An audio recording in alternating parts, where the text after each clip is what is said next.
Australia's deadly bout of extreme weather has left many parts of the nation battered, and there are warnings that there's worse to come due to climate change. However, climate scientists admit they're not certain how much global warming is influencing such disasters. Late Line's Margot O'Neill spoke to three of Australia's leading climate scientists about what they know and don't know about predicting more extreme weather.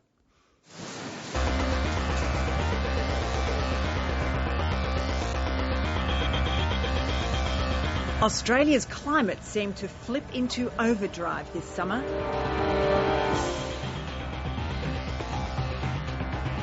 But Mother Nature didn't single us out.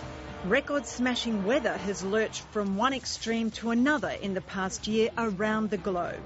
There have been record snow dumps in the US and Europe, even though 2010 was the world's equal hottest year, with reports of record hot temperatures in 19 countries.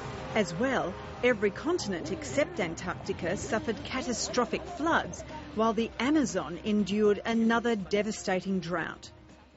So are these extremes the new normal? It's what climate change models have been predicting after all. Big international insurers are mopping up after more than 850 global weather catastrophes in 2010. And they say there's no doubt global warming is destabilising the climate. The answer from climate scientists? Probably, but not certainly. The last 18 months has been full of extreme events, but it's not in itself a record that I would read as much into as a 40 to 80 to 100-year trend, and that is a significant trend where we see climate change on the move. Complete definitive proof may be a very long way away in the future. To actually prove definitively a specific event was associated with global warming, that's not the way that we frame the question.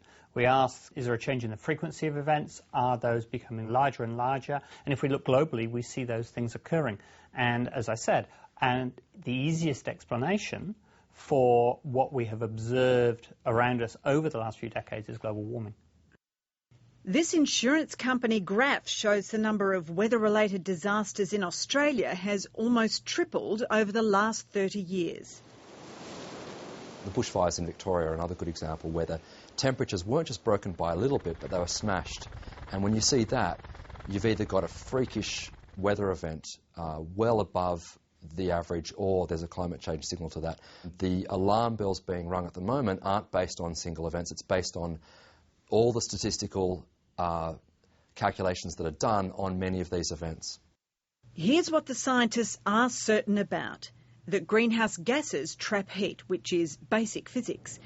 That an unprecedented amount of greenhouse gas has been pumped into the atmosphere in the last 200 years. And that world temperatures are going up, as recorded by the world's 4 major climate centres in the US, Japan and the UK.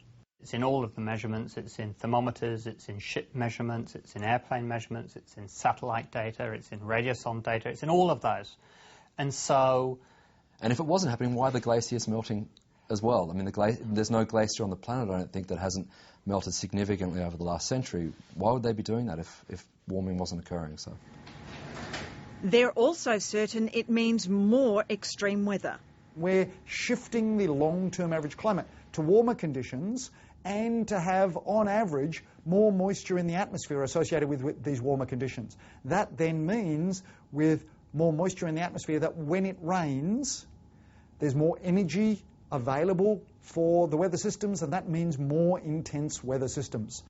The challenge for scientists is to work out how to more accurately predict specific regional impacts. In Australia, they predict confidently more heat waves, but the science is less certain around the frequency of cyclones. If we look at observations over the last 100 years, we see a decreasing trend along the northeast coast of Australia, along the Queensland coast, a decreasing number of severe tropical cyclones. And we don't quite know whether that's due to natural variability or whether it's some other aspect of climate change which is changing the large-scale circulation pattern. The answers could be here inside Australia's largest supercomputer in Canberra. It now spends about 40% of its time running climate model simulations. each experiment involving millions of lines of code and taking about 6 to 8 months to resolve. The reliance on modelling attracts criticism, but the scientists point out that models underpin most of today's science and technology. You can't get on an aeroplane if you don't believe in computer modelling. You can't drive a car if you don't believe in computer modelling. Although sometimes even they find it hard to believe their own research results. I did some work a couple of years ago where I was looking at how much it would warm over southern Australia, and I got some data from the models that suggested we could get days over Victoria 48 degrees Celsius, and I threw that away because it seemed to me not to pass the common sense test. You will recall it basically hit 47 point something on Black Saturday. In fact, climate scientists are concerned that their research may be understating the impact of global warming.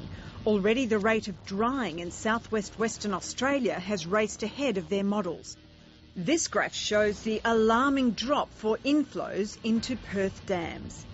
Dorothea McKellar, when she talks about Australia as being a land of droughts and flooding rains, what climate change can mean is more droughts and worse flooding rains.